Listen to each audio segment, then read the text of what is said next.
The war with Iran is on the verge of escalation. ክስተቱ በዓለም አቀፍ ደረጃ በከፍተኛ ሁኔታ መነጋገሪያ ሆነ። በአሜሪካ መዝገብ ላይ ተልእኮ ተሳክቷል፣ ሚሽን አኮምፕሊሽ የሚል መልእክት ተላለፈ። Celebrated the successful mission that rescued. ኢራን በአስቸጋሪ ሰዓት ውስጥ እንኳ ምን ያህል ስልታዊ በሆነ መንገድ ምላሽ መስጠት እንደምትችል ለዓለም ያሳየችት ነው። የሀገሪቱን የመከላከያ አቅም ቁልጭ አድርጎ ያሳያል።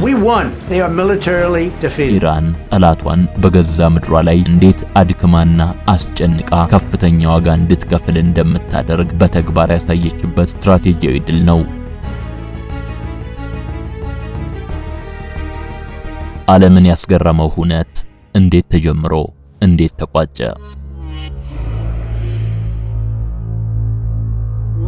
በሲኤምሲ ከአዲስ ኮንቬንሽን ሴንተር ፊት ለፊት በካሬ ከ84000 ብር ጀምሮ በውብ ዲዛይን በጥራት የሚገነባ ኮምፓውንድ አፓርትመንት አይፈልጉም? ከባለ 1 እስከ ባለ 3 መኝታ ምቹ ቤቶች በ10 በመቶ ቅድመ ክፍያ ከ50 በመቶ የባንክ ብድር አማራጭ ጋር ቀርቦሎታል። ባለ 1 መኝታ በ6 ሚሊዮን ብር፣ ባለ 2 መኝታ በ9 ሚሊዮን ብር፣ ባለ 3 መኝታ ደግሞ በ11 ሚሊዮን ብር ጠቅላላ ክፍያ የራሱ ያድርጉ።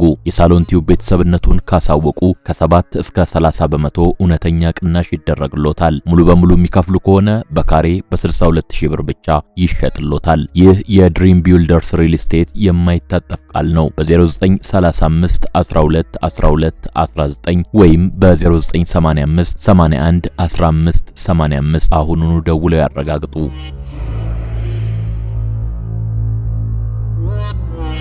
የዕለቱ ድባብ በውጥረት የተሞላና በመካከለኛው ምስራቅ ሰማይ ላይ የሚታየው ትዕይንትም ፍጹም ልዩ ነበር።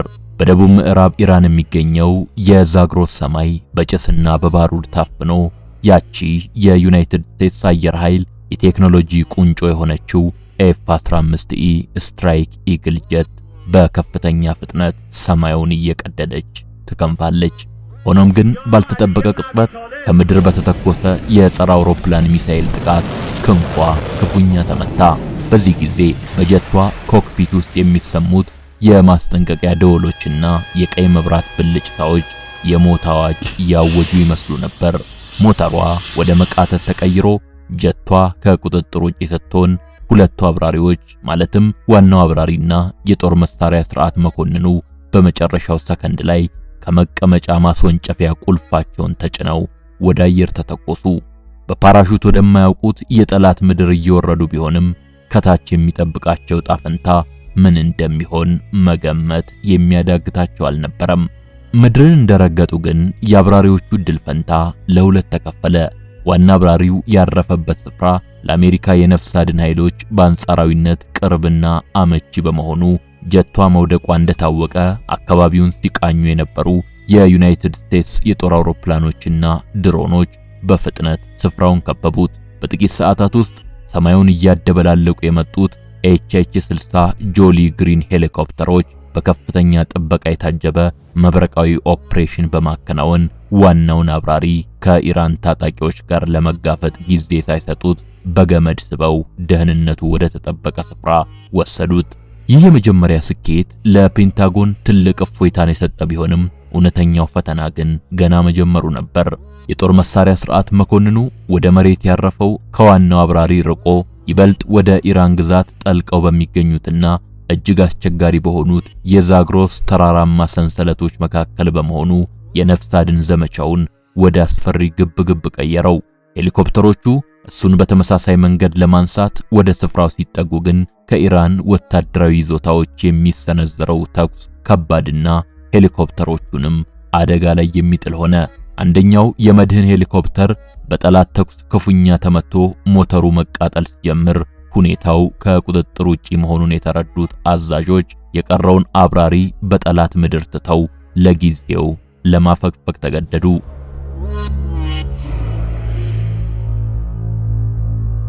ኮሎኔሉ በዚያ ጨለማና ቅዝቃዜ በበዛበት ተራራ ላይ ራሱን ከጠላት እየሰወረ ለብቻው እንዲቆይ ተፈረደበት። የቴክኖሎጂው የበላይነት ለጊዜው ቆሞ የአንድ ሰው የግል ጽናትና የመትረፍ ተጋድሎ የሚፈተንበት በድንጋጤና በውጥረት የተሞላው ያ አስፈሪ ምዕራፍም በዚህ መልኩ ተጀመረ። በዛግሮስ ተራራማ ሰንሰለቶች መካከል ለብቻው የቀረው አብራሪ ተጋድሎ ከቴክኖሎጂው ጦርነት ይልቅ የሰው ልጅ የጽናት ልክ የሚፈተንበት አስገራሚ ትዕይንት ነበር ሊባል ይችላል። በኮሎኔል ማዕረግ የሚገኘውና የጦር መሳሪያ ስርዓት መኮንን የሆነው ይሄው አብራሪ ጓደኛው በሄሊኮፕተር ተጭኖ ሲሄድና የመድህኑ ሄሊኮፕተር ድምጽም እየራቀው ሲመጣ የሚሰማውን ብቸኝነት ማሰብ አዳጋች አይሆንም። ከዙሪያው ካሉ ግርማ ሞገስ ካላቸው ተራሮች ይልቅ እርሱን ለመፈለግ እንደ ንብ የሚርመሰመሱት የኢራን ወታደራዊ ኃይሎች ይበልጥ የሚያስፈሩም ነበሩ። ኮሎኔሉ በፓራሹት ሲወርድ በደረሰበት ጉዳት ሳቢያ ሰውነቱ ቢዝልም ሕይወቱን ለማዳን ግን እስከ 7000 ጫማ ከፍታ ያለውን ገደላማ ተራራ ለመውጣት ተገደደ።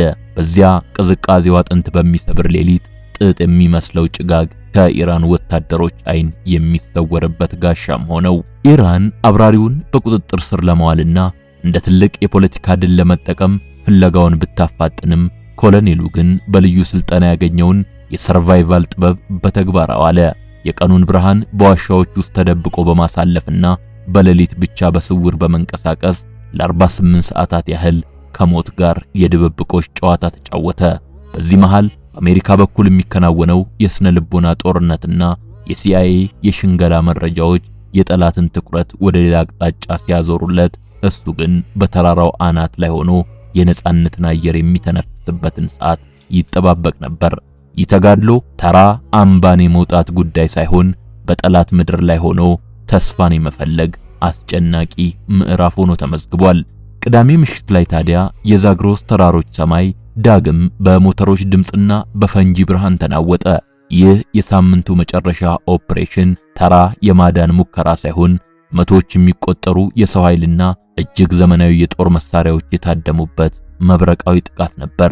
የአሜሪካ አየር ኃይል ኮሎኔሉን ትክክለኛ መገኛ በድብቅ መገናኛ ዘዴዎች ካረጋገጠ በኋላ አካባቢውን ሙሉ በሙሉ በቁጥጥሩ ስር ለማዋል የሚያስችል ግዙፍ የአየር ድጋፍ አሰማራ።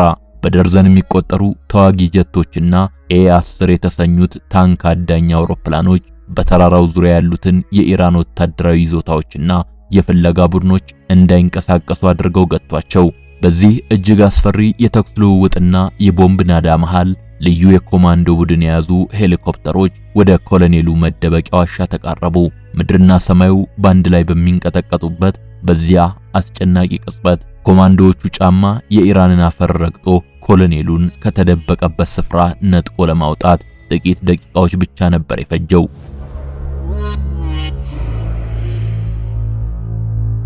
ምንም እንኳን በሂደቱ ላይ አንዳንድ አውሮፕላኖች በጠላት ተኩስ ጉዳት ቢደርስባቸውም የክዋኔው ፍጥነትና የኃይል ሚዛኑ ግን ጠላት አጸፋዊ እርምጃ ለመውሰድ እንዳያስብ አደረገው። ይህ መብረቃዊ ጥቃት በስኬት መጠናቀቁን ተከትሎም በአሜሪካ መዝገብ ላይ ተልእኮ ተሳክቷል፣ ሚሽን አኮምፕሊሽድ የሚል መልእክት ተላለፈ።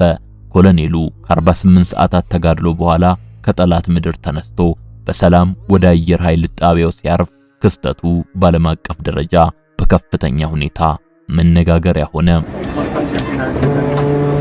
ሁነቱን ዘርዘርና በተን አድርገን ለማየት ስንሞክር የኤፍ-15ኢ ስትራይክ ኢግል አውሮፕላን በኢራን የአየር ክልል ውስጥ የተመታበት ፍጥነትና ትክክለኛነት ዋሽንግተን ስለ ኢራን የተቀናጀ የአየር መከላከያ ስርዓት የነበራትን የቀደመ ግምት ሙሉ በሙሉ የለወጠ ክስተት ነበር ማለት ይቻላል።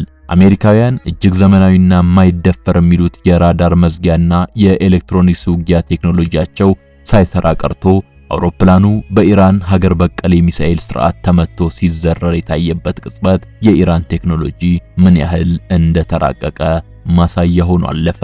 ጥቃቱ እንደደረሰም የኢራን ራዳር ጣቢያዎችና የአየር መከላከያ ክፍሎች በሰከንዶች ውስጥ ወደ ላቀ የንቃት ደረጃ በመሸጋገራቸው አሜሪካ በአካባቢው ተጨማሪ የአየር ኃይል እንዳታሰማራና የማዳን ሙከራዋን በነጻነት እንዳታከናውን ትልቅ እንቅፋት ሆነውባታል።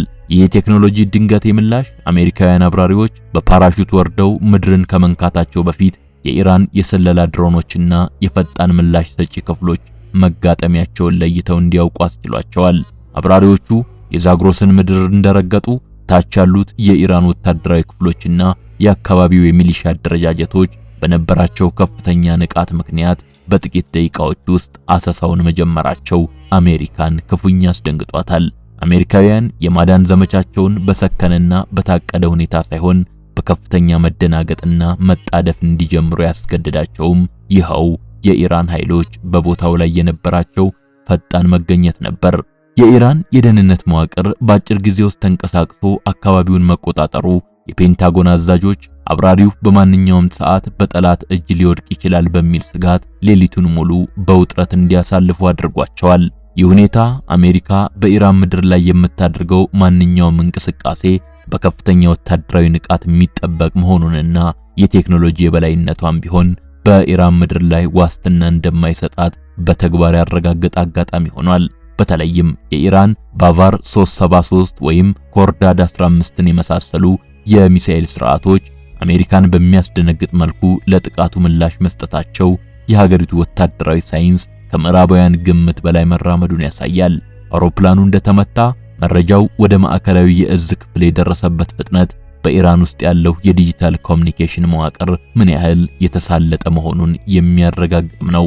የኢራን የኤሌክትሮኒክስ መረጃ ክፍሎች የአሜሪካን አብራሪዎች የድንገተኛ ጊዜ መገናኛ ሞገዶችን ወዲያውኑ መጥለፍና መከታተል መቻላቸው አሜሪካውያን በማዳን ዘመቻቸው ወቅት ሚስጥራዊነታቸውን ለመጠበቅ እንዲቸገሩ አድርጓቸዋል። ይህ የቴክኖሎጂ የበላይነት ሽሚያ አሜሪካ በአየር ላይ ያላትን የበላይነት በምድር ላይ ካለው የኢራን ቴክኖሎጂ ምላሽ ጋር እንዲላተም አድርጎታል።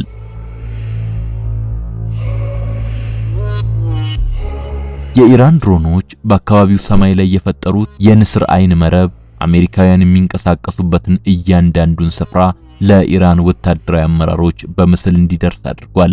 ይህም አሜሪካውያን የማዳን ዘመቻውን ሲያቅዱ የኢራንን ድሮኖች ከአካባቢው ለማራቅ ተጨማሪ ኃይልና ጊዜ እንዲያባክኑ አስገድዷቸዋል። ከፍተኛ ንቃት ላይ የነበሩት የኢራን ልዩ ክፍሎች አብራሪው ወረደ ተብሎ በሚገመትበት ሰርጥና ሸለቆ ሁሉ በሰዓታት ውስጥ ሰንሰለታማ ከበባ ማድረጋቸው የሰራዊቱን የመንቀሳቀስ አቅም ቁልጭ አድርጎ የሚያሳይም ነው። ይህ የንቃት ደረጃ አሜሪካውያን በሄሊኮፕተር መጥተው አብራሪውን ለመውሰድ ሲሞክሩ ለምን ከባድ ተቃውሞ እንደገጠማቸው ዋነኛው ምክንያትም ነው። የኢራን የባህር ዳርቻና የተራራማ አካባቢዎች መከላከያ ክፍሎች የአሜሪካን ሄሊኮፕተሮች እንቅስቃሴ ገና ከሩቁ እንዲለዩ የሚያስችል የራዳር ሽፋን መዘርጋታቸው የአሜሪካን የድብቅ ጥቃት ወይም ስቲልዝ ስልት ዋጋ ቢስ አድርጎታል። ሄሊኮፕተሮቹ መቃረባቸው እንደታወቀ በቦታው የነበሩት የኢራን ኃይሎች በከፍተኛ ኃይል ተኩስ በመክፈታቸው አሜሪካውያን ለጊዜው እንዲያፈገፍጉ ተገደዋል። ይህ የቴክኖሎጂና የንቃት ጥምረት ኢራን በአስቸጋሪ ሰዓት ውስጥ እንኳ ምን ያህል ስልታዊ በሆነ መንገድ ምላሽ መስጠት እንደምትችል ለዓለም ያሳየችበት ነው። አሜሪካውያን በአውሮፕላን ተመቶ መውደቅ ብቻ ሳይሆን ከዚያ በኋላ በነበሩት 48 ሰዓታት ውስጥ የገጠማቸው የኢራን ሰራዊት ብርቱ ክትትልና የቴክኖሎጂ ግብግብ ፈጽሞ ያልጠበቁትና ያላቀዱት ነበር። በመከላከያ ሰራዊት ውስጥ የነበረው የተቀናጀ መመሪያ አብራሪው ሊሸሸግባቸው የሚችሉ ዋሻዎችንና ገደሎችን በአጭር ጊዜ ውስጥ ለይቶ ለማስተስ አስችሏል። ይህ ስልጠናና ዝግጁነት አሜሪካውያን አብራሪውን በሰላም ለማውጣት ያላቸውን ተስፋ ወደ ጥርጣሬ ሳይቀር እንዲቀየር አድርጎት ነበር።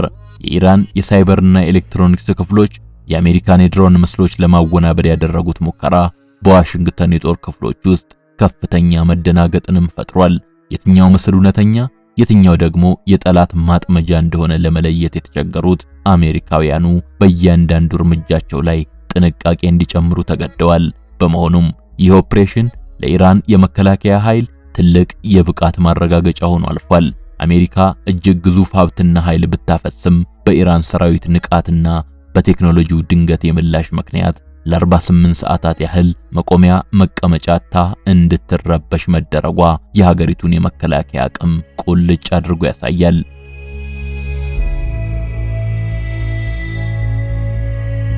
አሜሪካውያን የማዳን ዘመቻቸውን በድል እንደተወጣው የሆሊውድ ፊልም ቢስሉትም በዛግሮስ ተራራማ ሰንሰለቶች ውስጥ የገጠማቸው እውነታ ግን ለወታደራዊ ታሪካቸው ትልቅ የውርደት ጠባሳ ጥሎ ማለፉ አይካድም። እነዚህ ግርማ ሞገስ ያላቸውና እጥፋቶቻቸው የማይቆጠሩት ተራሮች ለአሜሪካ የልዩ ኮማንዶ ቡድኖች እጅግ አስፈሪና የማይታለፉ የድንጋይ ቅጽሮች ሆነውባቸዋል።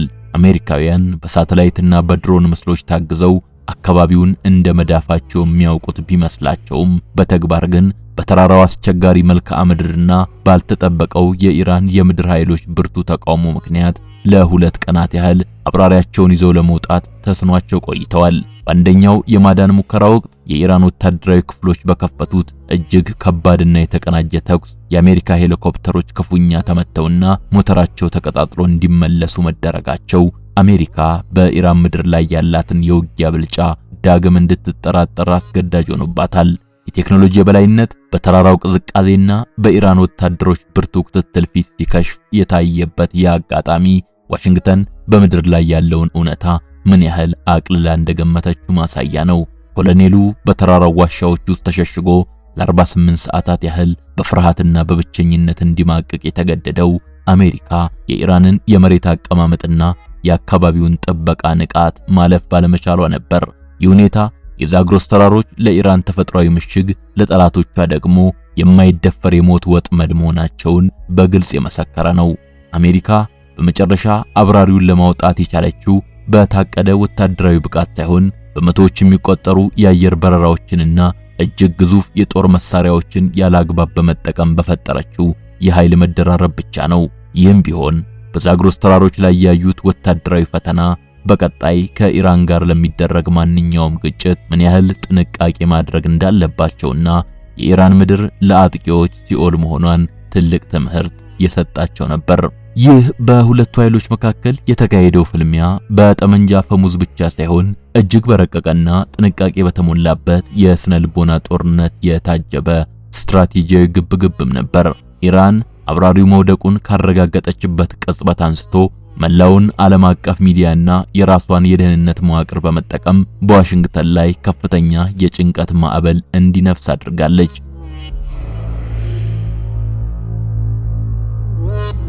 ለኮሎኔሉ መያዝ የወጣው የ$60,000 ሽልማትና በየተራራው ስር የተሰማሩት የፍለጋ ቡድኖች አሜሪካ ወደ ከባድ ስትራቴጂያዊ ስህተት እንድትገባ የገፋፋ የሽንገላ ስልት ነበር። እዚህ ምክንያት ፔንታጎን አብራሪው በማንኛውም ሰዓት በጠላት እጅ ወድቆ ለፖለቲካ ፕሮፓጋንዳ እንዳይውል በመስጋት ለአንዲት አነስተኛ የማዳን ዘመቻ የማይመጥን እጅግ ግዙፍ ወታደራዊ ሀብትና የሰው ኃይል በከንቱ እንዲያባክን ተገዷል። የኢራን የደህንነት ተቋማት የአሜሪካን የሳተላይትና የድሮን ክትትል ለማወናበድ በተራራው የተለያዩ አቅጣጫዎች ላይ የፈጠሩት ሐሰተኛ እንቅስቃሴ ዋሽንግተን እውነተኛውን መረጃ ለማግኘት እንድትቸገርና በተሳሳተ ግምት ላይ ተመስርታ እንድትወዛወዝ አድርጓታል። ምንም እንኳን በመጨረሻው ሰዓት አሜሪካ አብራሪውን ይዛ ለመውጣት ብትችልም ይህን ለማድረግ የከፈለችው ዋጋ ግን ከስኬቱ በላይ እጅግ የከበደ ነበር። በመቶዎች የሚቆጠሩ የአየር በረራዎች፣ የነዳጅ ወጪና እጅግ ውድ የሆኑ የጦር መሳሪያዎች ለአንድ መኮንን ሲባል መሟጠጣቸው ኢራን ጠላቷን በገዛ ምድሯ ላይ እንዴት አድክማና አስጨንቃ ከፍተኛ ዋጋ እንድትከፍል እንደምታደርግ በተግባር ያሳየችበት ስትራቴጂያዊ ድል ነው። ይህ ግብግብ ዋሽንግተን በኢራን ላይ የምታደርገው ማንኛውም እርምጃ በገንዘብም ሆነ በወታደራዊ ቁሳቁስ ረገድ ምን ያህል ኪሳራ ሊያስከትልባት እንደሚችል ትልቅ የስነ ልቦና ጠባሳ ጥሎ አልፏል። በመጨረሻም ይህ በዛግሮስ ተራሮች አናትና በኢራን ሰማይ ላይ የተከሰተው ድራማዊ ክስተት ለዋሽንግተን ወታደራዊና ፖለቲካዊ መሪዎች ግልጽና የማያሻማ መልእክት ያስተላለፈ ጠንካራ ማስጠንቀቂያ ሆኖ አልፏል። አሜሪካ አንድን አብራሪ ለማዳን ያሳየችው ግዙፍ ርብርብ በፕሮፓጋንዳው ረገድ ስኬት ተብሎ ቢለፈፍም በስትራቴጂያዊ ሚዛን ሲሰላ ግን የኢራን ምድርና ሰማይ ለአጥቂ ኃይሎች ምን ያህል ሲኦል ሊሆኑ እንደሚችሉ በተግባር የታየበት አጋጣሚ ነው። አሜሪካ እጅግ ዘመናዊና የማይበገር ነው የምትለውን F-15E ጄት በኢራን ሀገር በቀል የሚሳኤል ቴክኖሎጂ ተመቶ ሲዘረር ማየቷ ለዓመታት የገነባችው የቴክኖሎጂ የበላይነት በኢራን ቆራጥነትና ዝግጁነት ፊት ዋጋ ሊያጣ እንደሚችል ትልቅ ትምህርት ሰጥቷታል። ይህ ክስተት ዋሽንግተን በቀጣይ ከኢራን ጋር ለሚደረግ ማንኛውም ወታደራዊ ፍጥጫ የምትሰጠውን ግምት ዳግም እንድትፈትሽና የኢራንን የመከላከል አቅም አቅልላ እንዳትመለከት የሚያስገድድም ነው። ከዚህም በላይ ኢራን በአስቸጋሪ መልክዓ ምድር ላይ ያላት የመዋጋት ብቃትና ጠላትን የማድከም ስልቷ አሜሪካን ለ48 ሰዓታት ያህል በከፍተኛ ውጥረትና መደናገጥ ውስጥ እንድትቆይ አድርጓታል።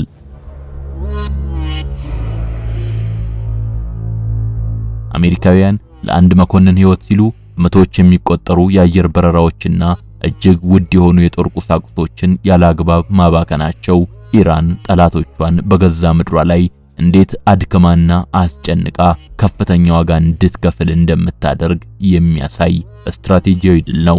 ይህ ማስጠንቀቂያ በዋሽንግተን የጦር ክፍሎች ውስጥ ትልቅ የስነ ልቦና ጠባሳ ጥሎ ማለፉ አይቀሬ ሲሆን የኢራን ሉዓላዊነትና የአየር ክልል ለማንኛውም ወራሪ ኃይል የማይደፈር ቀይ መስመር መሆኑን በዓለም አቀፍ ደረጃ ዳግም ያስመሰከረም ሁነት ነው።